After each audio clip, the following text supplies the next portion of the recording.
Hello student, देखिए हमारा chapter चल रहा था 10th क्लास एसएसटी में लोकतंत्र, और लोकतंत्र में हम बता रहे थे लोकतंत्र का आलोचनात्मक परीक्षण। और उस आलोचनात्मक परीक्षण में पहले हमने लोकतंत्र के गुणों पर चर्चा की थी, और उन लोकतंत्र के गुणों में हमने सबसे पहले जो गुण बताया था वो था सार्वजनिक हित में वृद्धि, कि लोकतंत्र सार्वजनिक हित में वृद्धि करता है। उसके बाद में दूसरा जो गुण बताया था वो कार्यकुशल शासन, की लोकतंत्र जो शासन प्रणाली है उसकी कार्यकुशलता सबसे अच्छी पाई जाती है। उसके बाद में बताया था सार्वजनिक शिक्षा का साधन, कि सार्वजनिक जो शिक्षा का साधन है वो लोकतांत्रिक शासन प्रणाली ही है। और उसके बाद में नैतिक शिक्षा का साधन, की जो अच्छी की जो नैतिक जो गुण पाए जाते हैं वो लोकतांत्रिक शासन प्रणाली में पाए जाते हैं। उसके बाद में कल हमने देशभक्ति की शिक्षा, जो लोकतंत्र है वो राष्ट्रप्रेम की भावना को बढ़ाता है। उसमें किसी एक व्यक्ति का राज्य नहीं होता है, वह सभी व्यक्तियों का राज्य होता है। राष्ट्रप्रेम की भावना सर्वोपरि होती है। और उसके बाद में अगला जो गुण है वो है क्रांति से सुरक्षा। अगला है क्रांति से सुरक्षा।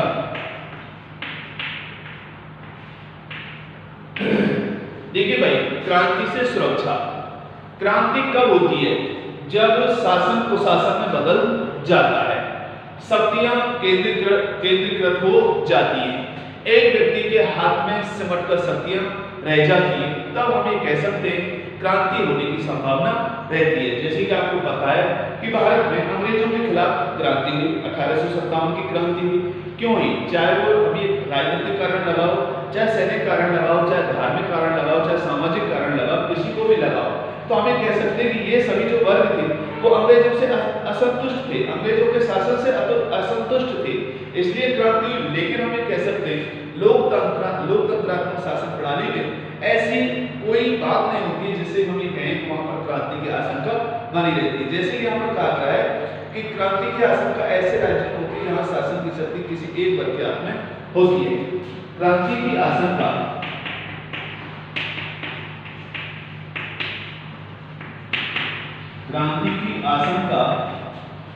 ऐसे राज्यों में होती है, ऐसे राज्यों में होती है। क्रांति की आशंका ऐसे राज्यों में होती है जहां शासन की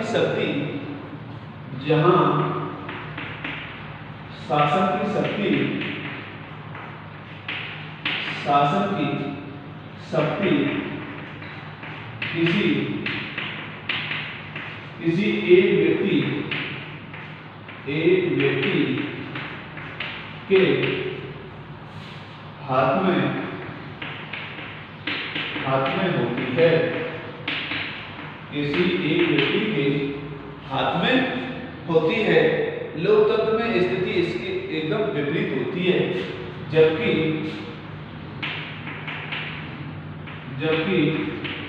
लोकतंत्र में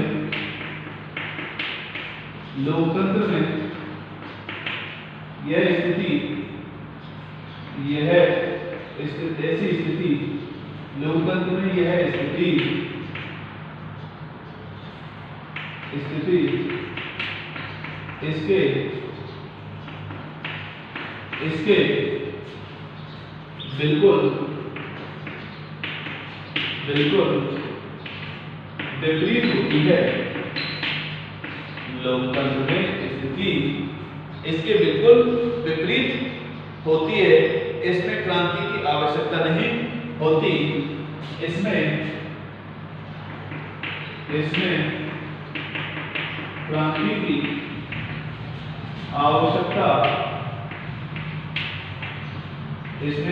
की आवश्यकता नहीं होती, इसमें क्रांति की आवश्यकता नहीं होती। लोकतंत्र में शासन जनता के प्रति उत्तरदायी होता है। लोकतंत्र में शासन जनता के प्रति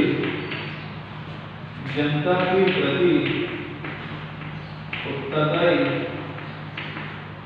जनता के प्रति उत्तरदायी होता है। लोकतंत्र में शासन जनता के प्रति उत्तरदायी होता है। लोकतंत्र में सभी पक्षों को अपनी बात कहने लोकतंत्र में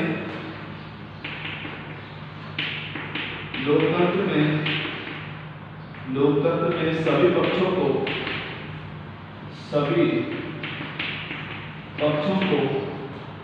अपनी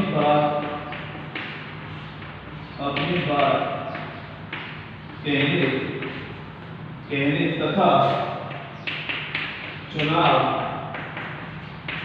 तथा चुनाव लड़ने का हक होता है। चुनाव लड़ने का हक होता है। चुनाव लड़ने का हक होता है। साथ ही किसी विषय पर सरकार से असहमति होने पर साथ ही किसी बात पर सरकार से असहमति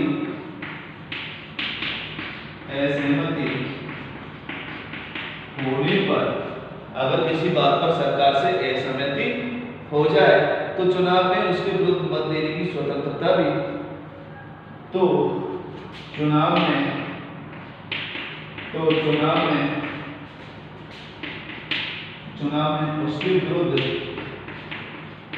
उसके विरुद्ध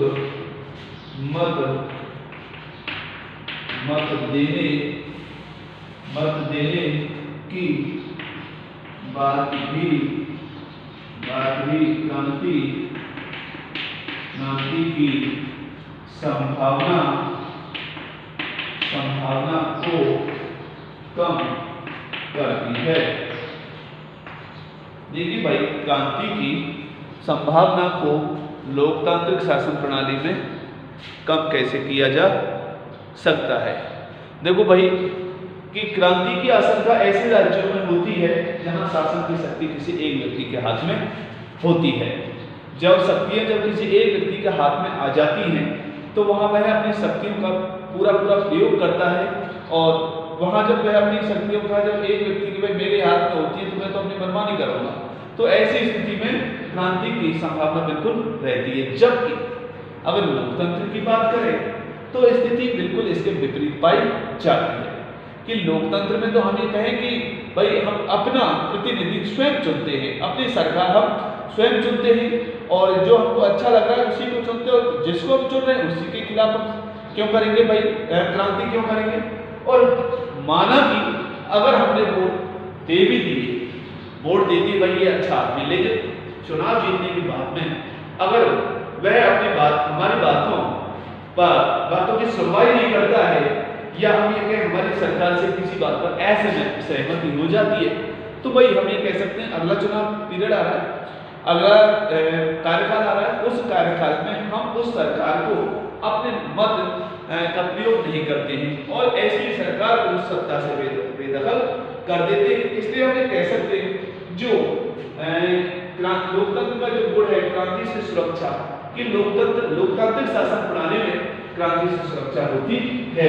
क्रांति की संभावना बिल्कुल कम रहती है कि लोकतांत्रिक शासन प्रणाली में क्रांति नहीं हो सकती, और होती है हम ये कह सकते हैं बहुत ही संभावना कम रहती है उस बात की। इसके बाद में सातवां जो गुण है, ये छठवां हो गया, सातवां है समानता और स्वतंत्रता पर आधारित शासन। स्वतंत्रता व समानता,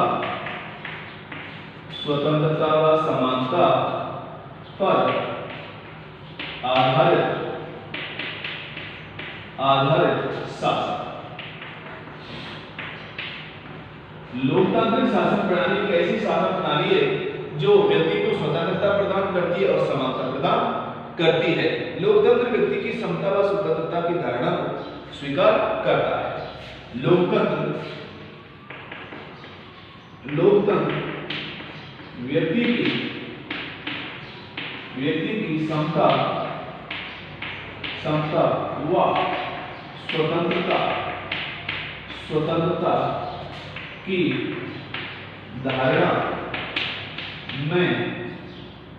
धारणा में विश्वास करता है। लोकतंत्र व्यक्ति की समता व स्वतंत्रता की धारणा में विश्वास करता है। यह व्यक्तियों में जाति, धर्म, भाषा, लिंग आदि के आधार पर भेदभाव नहीं करता। यह व्यक्तियों में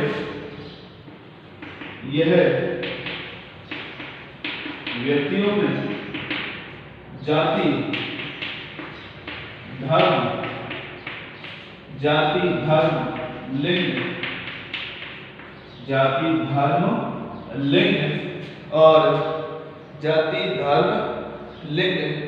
भाषा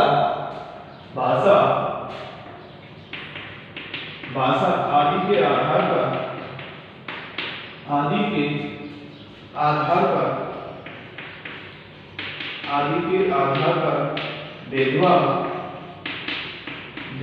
नहीं करता। जो लोकतंत्र है वो व्यक्तियों में जाति, धर्म, भाषा, लिंग के आधार पर कोई भेदभाव नहीं करता। समता एवं स्वतंत्रता की भावना में विश्वास करता है। सभी को समान रखता है, सबकी स्वतंत्रता को बचाने का प्रयास करता है। अपितु सभी व्यक्तियों के लिए विधि की समानता अपितु सभी व्यक्तियों के लिए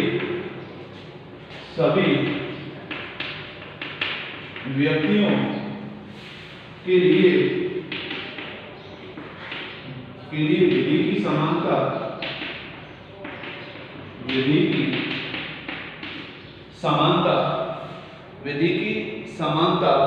तथा विधि के समान संरक्षण में विश्वास करता है तथा विधि के समक्ष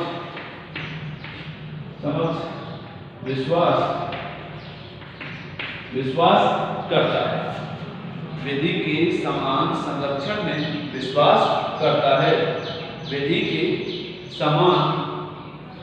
के समान संरक्षण में विश्वास करता है। देखिए बच्चों, एक बार फिर देखें आप, यहाँ पर जो अगला गुण है लोकतंत्र का वो है स्वतंत्रता व समानता पर आधारित शासन।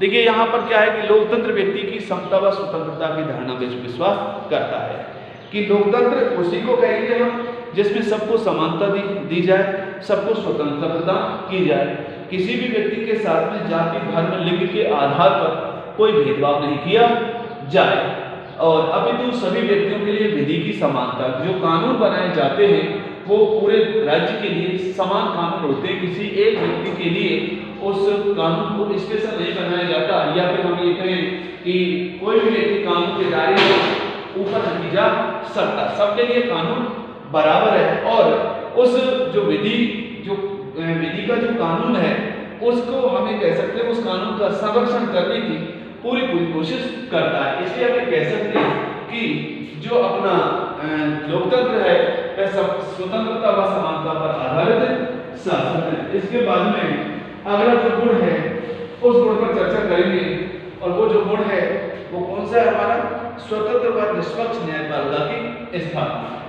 आठवां जो गुण है स्वतंत्र व निष्पक्ष न्यायपालिका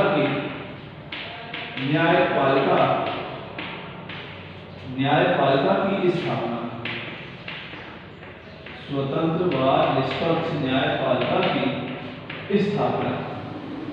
देखिए लोकतंत्र होगा तो लोकतंत्र में निष्पक्ष व स्वतंत्र न्यायपालिका होगी जो स्वतंत्र रूप से फैसले दे सके, निष्पक्ष रूप से फैसले दे सके। लोकतंत्र में स्वतंत्र निष्पक्ष न्यायपालिका की स्थापना की जाती है। लोकतंत्र में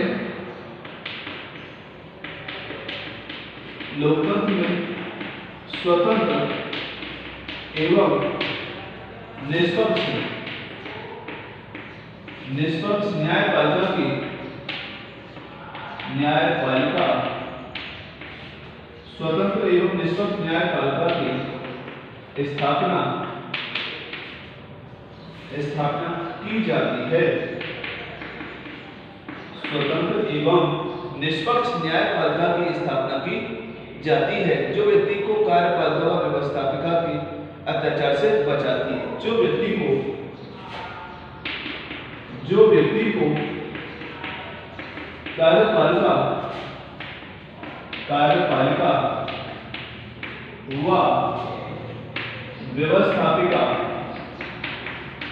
व्यवस्थापिका के अत्याचार से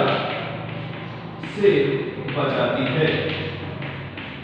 जो व्यक्ति को कार्यपालिका एवं व्यवस्थापिका के अत्याचार से बचाती है, ऐसी न्यायपालिका व्यक्ति को शासन की अनुचित नीतियों का विरोध करने का साहस देती है और शासन से उसकी संवैधानिक मर्यादाओं का पालन कराती है।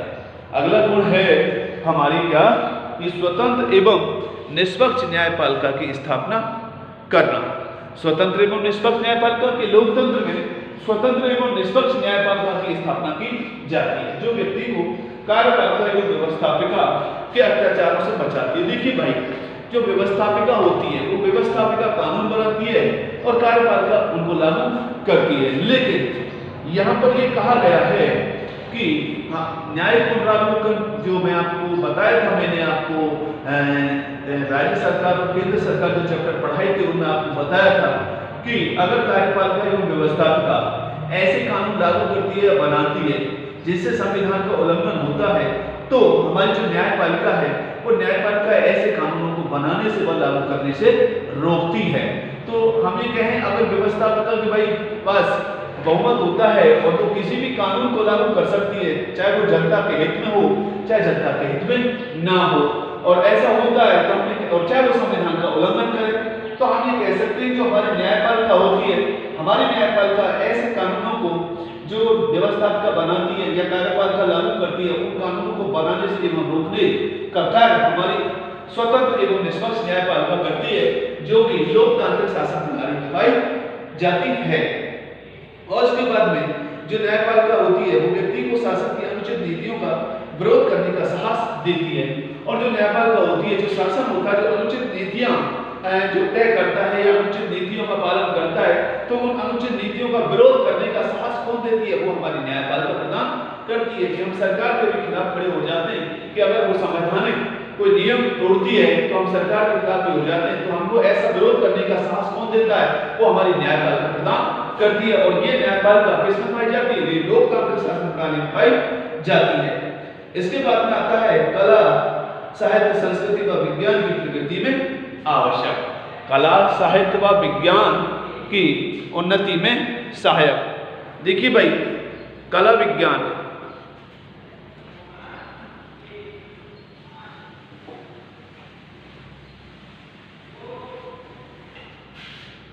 कला, साहित्य, संस्कृति, कला, साहित्य, विज्ञान,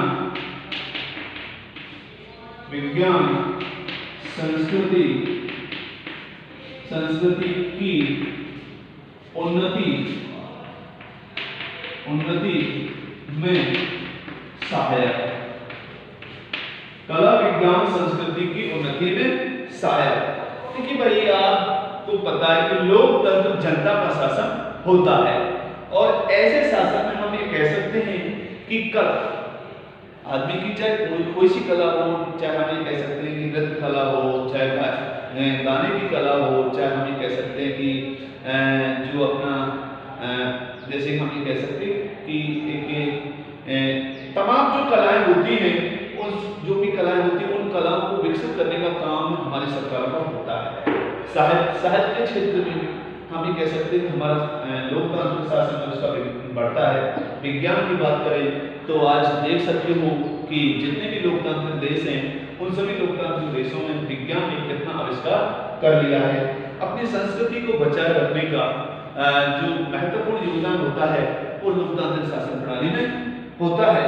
लोकतंत्र कला, साहित्य, संस्कृति व विज्ञान पर किसी प्रकार का अनुचित नियंत्रण नहीं करता है कि भाई इनको बढ़ाने में कोई ऐसा कोई अनुचित नियंत्रण करे लोकतंत्र सरकार, तो ऐसा कुछ नहीं है। वहाँ पर सबको पूरा अधिकार होता है कि वो अपने कला को बढ़ाने का, साहित्य को विकसित करने का, विज्ञान को बढ़ाने का, संस्कृति को उन्नति करने का, ये सभी लोकतांत्रिक शासन प्रणाली में बढ़ते हैं। अभी तो इनका विकास ही हम ये कह सकते हैं कि लोकतंत्र में होता है। लोकतंत्र की तुलना में अधिनायकवाद में इन सभी क्षेत्रों पर नियंत्रण होता है। अधिनायकवाद जो एक शासन प्रणाली है उनमें इन सभी चीजों पर एक तरह से रोक लग जाती है, जबकि लोकतांत्रिक शासन प्रणाली में इन सभी की उन्नति पे उन्नति होती चली जाती है, क्योंकि वहाँ अधिनायकवाद में वही विचारवाद कर्म की स्वतंत्रता नहीं होती है। अतः अधिनायकवाद में कला, साहित्य व संस्कृति के क्षेत्र में पर्याप्त विकास नहीं होता है और विज्ञान के विकास में भी बाधा होती है। इस तरह हम ये कह सकते हैं कि जो अपनी कला का, अपने साहित्य का, अपने विज्ञान का, अपने संस्कृति का जो विकास होता है वो अपने लोकतांत्रिक शासन प्रणाली में होता है। और इसके बाद में जो अगली विशेषताएं हैं उन पर हम कल चर्चा करेंगे। आज के लिए बस इतना ही। That's all. Thank you.